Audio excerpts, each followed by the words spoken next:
are again. Back to Broker Talk.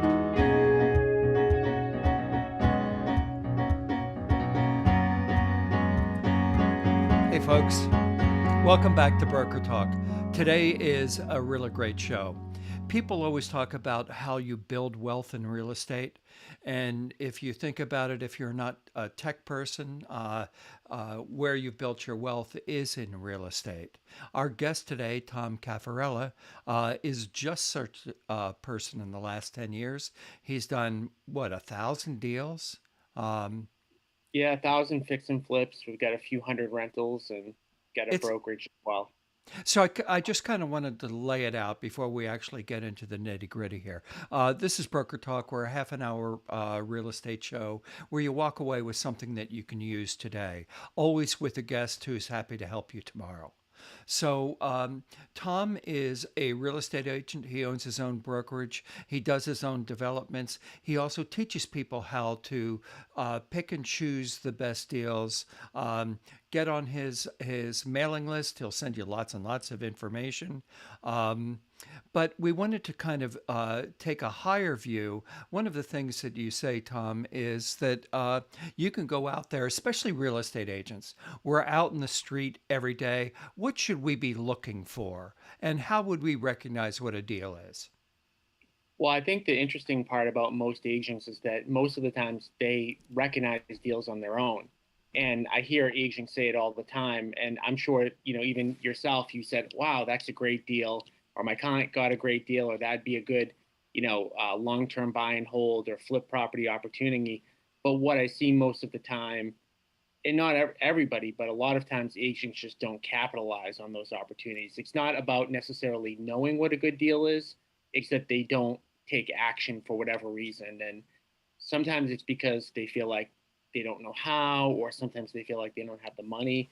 But it's usually that they come across these opportunities just by being an agent in and of Yeah. itself. Yeah. And I have run coaching programs for a while, and I used to coach both agents and non-agents. The non-agents were it was such an uphill battle because think Right. about the advantages that agents have. Like they know how to comp properties, they know what cash flow is, they have industry contacts, they Access have to 90 MLS. they have 90% of what they need. and Right. and that's why I transitioned. Like I don't work with non-real estate agents anymore because it was just too many hurdles to kind of jump over. Well, I understand exactly what you're saying as you're coaching. As a real estate agent, I work with investors a lot who are first time investors, and one of the things we talked about is working with no money. When you recognize a deal, um, by the way, what's a good deal changes. You mentioned a buy and hold and you mentioned a flip. Those are two entirely different properties. Let's define that first. Well, yeah, and those are there are way more strategies than just that. Well, I look at it like this. To me, there's two types of deals, and there's even a ton of classifications within those deals. But the first type of deal I would call like a quick turn deal, Hmm. and that's either a fix and flip, or you get a property under contract and you wholesale it or you assign it. But essentially, you're getting some sort of asset under contract for below fair market value, and you're doing something with it really quick, and you're getting rid of it, and you're getting kind of a quick hit of income, typically, 3 to 4 or 5 times what, a brokerage commission would be, but then you're done with that. And that's Right. what I would define as quick turn. And there's more than just flips and assignments and wholesales, but the second is the long term, buy and hold, which, like you're, alluding to, there are a million different ways to do that. The most common is small multifamily, which I would define as like 2 to 10 units.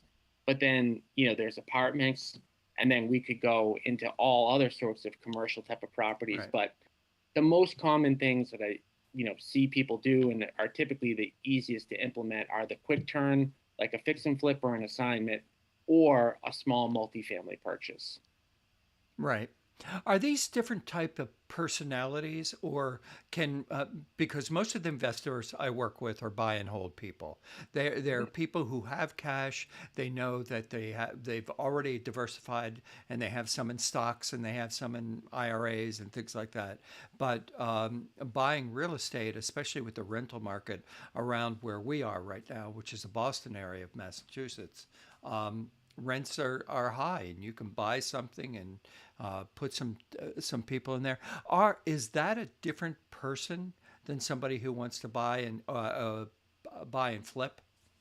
Yeah, typically, because, if you think about it like this, buy and holds don't make you a lot of money typically out of the gate. They're truly long-term assets, and they're assets that in almost every case, if you hang on to them long enough, you're going to be really happy that you did.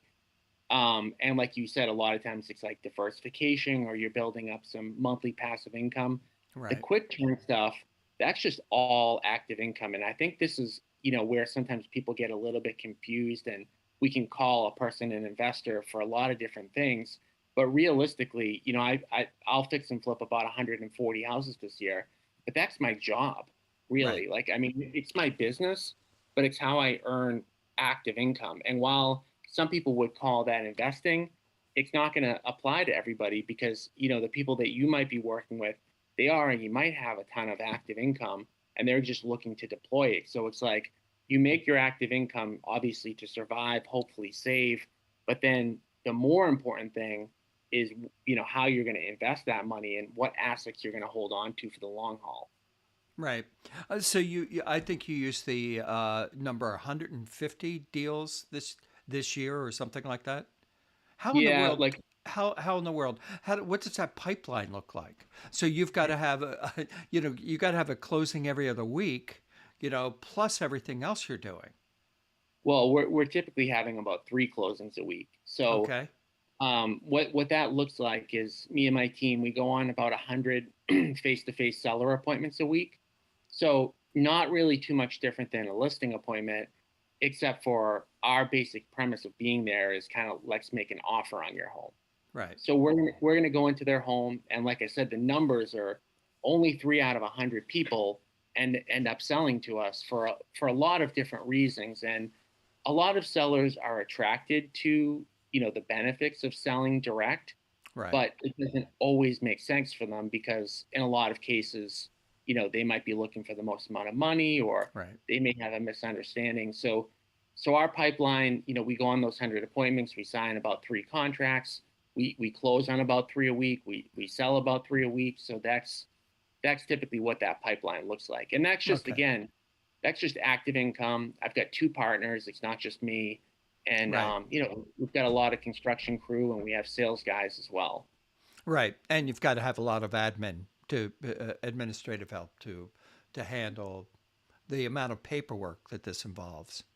Oh, yeah. We've got a transaction coordination team. We have 6 people on that team. Our staff in total is 40 to 45 people full time. And then we've got, virtual assistants and things like that. So, it takes, like you're saying, a big group of people to process all of the quick turn deals. Right. So you are a coach on this kind of work. We've had a number of coaches who come in, and I know that we also have people who are watching right now who are interested. They're like, "Hey, yeah, I saw a property, while I was driving around today, and it looked like somebody should talk to those people." Um, Yeah. what should they do? I mean, what's the first step somebody starting out with this does, aside from identify your coach?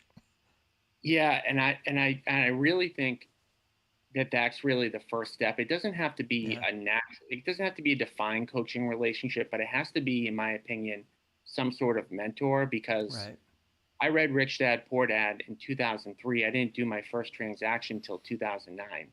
right, So it took me 6 years, and it wasn't because it was because I didn't have a mentor. But if the mentor's doing their job the right way, what they're going to define is like, okay, where do you want to be in 10 years? right, And say, okay, let's look at where you want to be, because wherever you want to be in 10 years, we have to start working backwards to right, say, okay, you might think that you want to do small multifamily, but you might have to do apartments to achieve your goals. Or you might think that, you want to buy small multifamilies, but you need to actually start with doing fix and flips. Right. So there aren't a million different mechanisms of, how to achieve success. But the first thing that anybody needs to do is really figure out, like, when I think about investing, and that's like it's a big word. Me and you talked about this before we went live. um, when people think about investing, their thought isn't about the vehicle. Their thought is, how do I want my life to change? Right. And that needs to be very defined. Like, if your net worth is $10 million in 10 years, are you still working? Do you want to still work? Are you still Yeah. selling real estate? Are you an investor? Like, Right. what are you, and what are you going to be doing? Right. And the more, it's a very hard question. It's an easy question to like talk about quickly. It's a hard question to figure out, like, define exactly where you want to Right. be in 10 years. Right. Right. Well, yeah, anybody who's worked with buyers, you know that, you start looking like this and then it kind of gets narrow, and the closer you're in on what you want, the better you're going to find what that is. That's a perfect analogy, and that's exactly what it's like. When I Right. work with people, they start out with this very gray idea because they don't know. Right. They know they want success in some way, but Right. they don't know what it looks like. And then Right. as time, and this is me too. This isn't, Right. um, I've made a number of mistakes, and if you ask me what my 10-year goals were 5 years ago, they would be different than what they are today. Right. So, but the better that you can get at that, the more it's going to help. Because some agents, as an example, like, they love being an agent. They never ever want to quit being an agent. But then some agents are using that as a vehicle to invest, or a vehicle Right. just to make money. So Right. those are the types of things that, like, it's almost like you have to know yourself, which Right. again is easy to say, but it's hard knowing yourself sometimes. Right. It's so much easier to know everybody else. Yeah. Well, we all think we know everybody else, right? Yeah. But Right. Right. I can yeah, fix you, but let's not talk about me. yeah, exactly. Yeah. So Um, I think it's interesting. I think the focus on what you want is really, and get mentor or coaching. There are so much stuff everywhere. mhm. I was approached with a program a number of years ago, and I forget where they're from. They were not from this area. They suggested that we create a corporation in Nevada, and these people, if we found the deals, they would fund them and they'd take a piece of the action along the way, but they would mentor you through the process. So you're the investor, you're doing all the work for them, and you're actually getting a piece of their deal rather than them getting a piece of your deal, as it Yeah. turned out. But it's there. Anyway, if you're interested in this as a real estate agent, you've got your license, you should just begin to look at it. There's REI meetings everywhere, real estate investors. It's a lot like opening up Facebook and listening to people. Most of it isn't really helpful, um, but you will meet the right people. Who are the people, like a handyman, a plumber, a carpenter, somebody who understands, well, town laws and zoning and all of that kind of stuff? How big is how large is, using an old term, Rolodex? The number. How is your database? Yeah, well, it depends on what you're looking to do again, because you mentioned somebody who knows zoning, and zoning can be a critical element of development. But if you're just somebody that wants to build passive income, and you want to own multifamily real estate, then you don't really need that person. So again, it Right. kind of goes back to, like, the word investing being so broad, and getting clearly defined on, like, what exactly you need to do. Right. But your Rolodex, honestly, it doesn't, no matter what type of investing you're doing, it doesn't need to be that big. I mean, there's only, maybe 10 total, like, vendors in the whole kind of thing, whether it's a property manager, a good attorney, zoning, Right. stuff like that. There's not a million people that you need. But again, I think it starts with the education. I'm thinking about, what you want to do. And that's why, I created the Agent Investor brand and the Facebook group because um, I've been through, I mean, I've paid at least $500,000 myself in coaching. And that's a crazy big number, but it's over the course of 15 years. Right. And I found the same thing where it's like sometimes it's really good, sometimes it's not. And so my objective, like with the group, is to provide agents with like better free education Right. than they would get if they went to some mentors that weren't that great. But yeah, like you have to be careful because there are a lot of there are mentors that are out there and coaches that are out there that that's their business and that's how they make money, and they'll do anything to generate that revenue. um, Whereas, like, again, I'm not putting myself on a pedestal here, but I make my money investing, and Right. then the coaching stuff is much further down the line in terms of like my income. Like I don't Right. make a ton of money doing that. Right. It is a one of the streams of income, not the stream of income.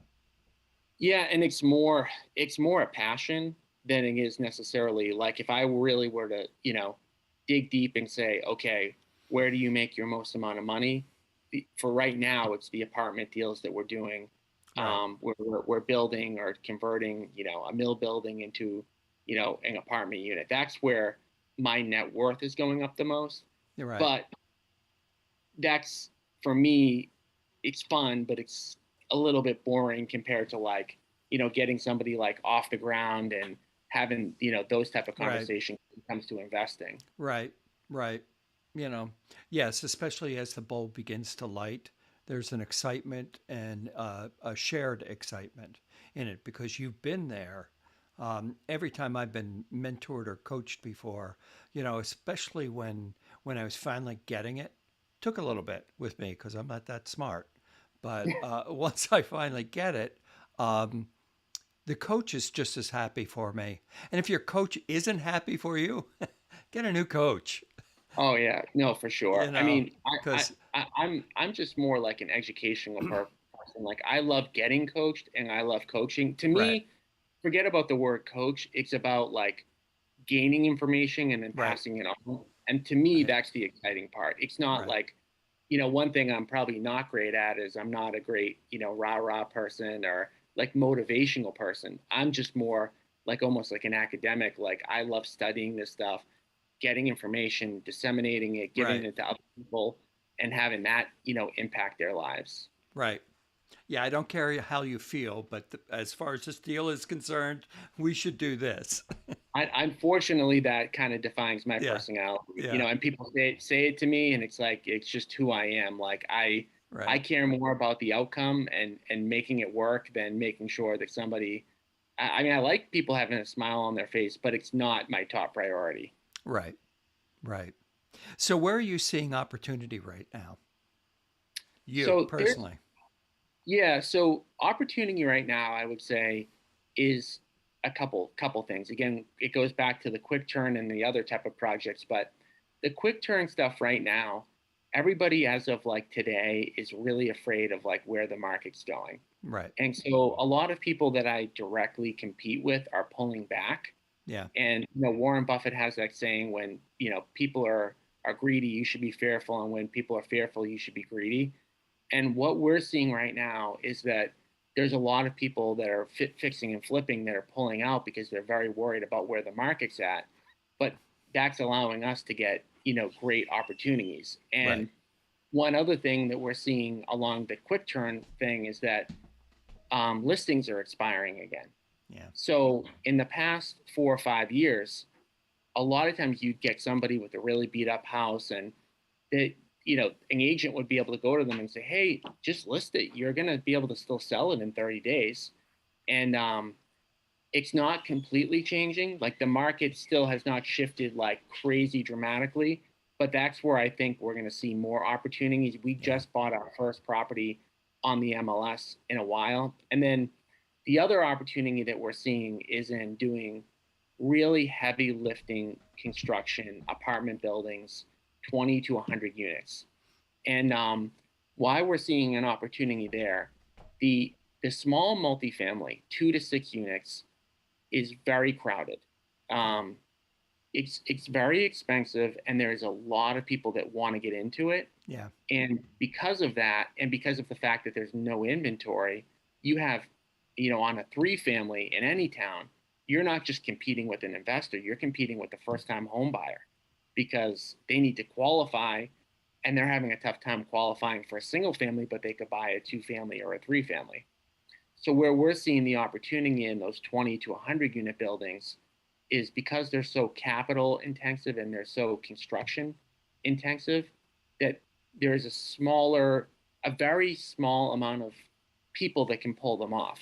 Right. And we're kind of at the towards the beginning, phases of being able to do these ourselves between again the capital requirements and the construction.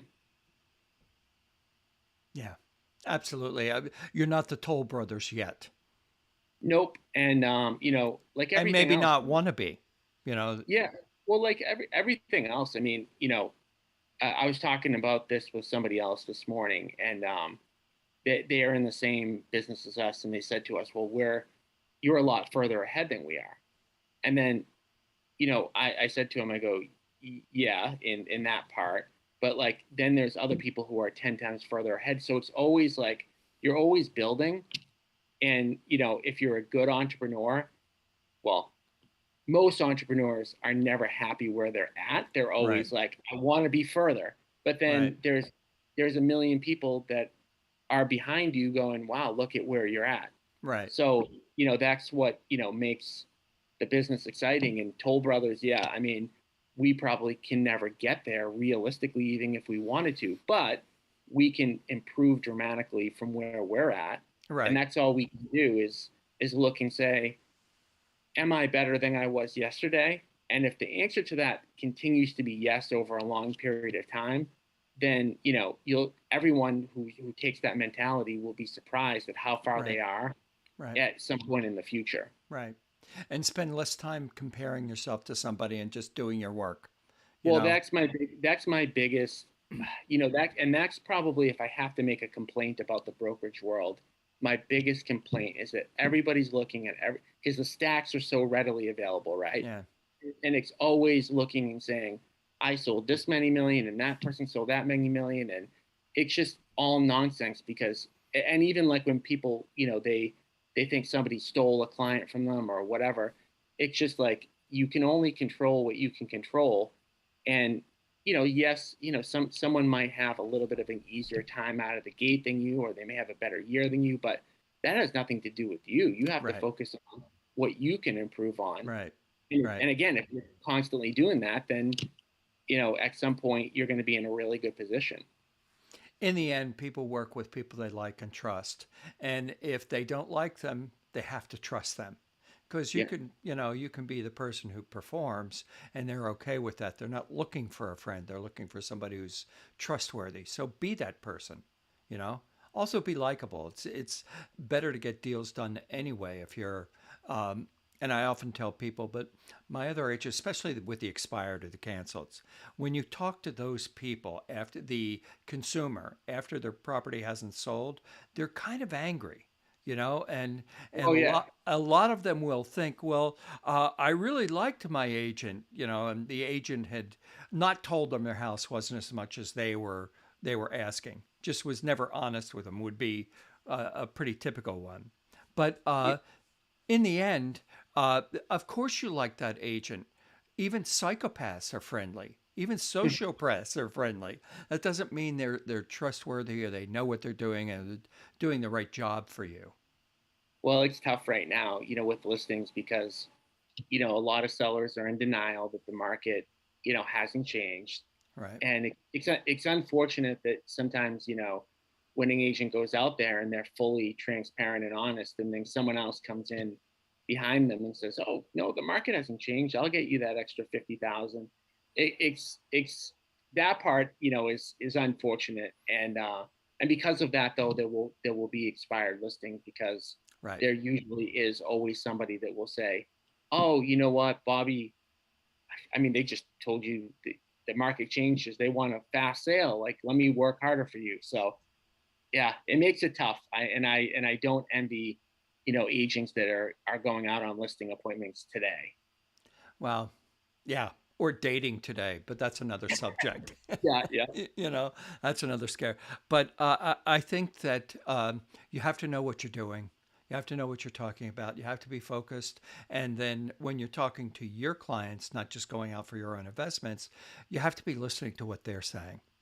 Mhm. Your ability to hear what the other person is saying makes you a better negotiator, Mhm. uh, back and forth. And Well, yeah. so, how much does negotiation go on? I know that most time investors, from what I hear, a third below market value. If you can get something on that, you can make it work for you. Is that a fair number? Is it 20%? And cap? Cap is another thing. So those are really two questions.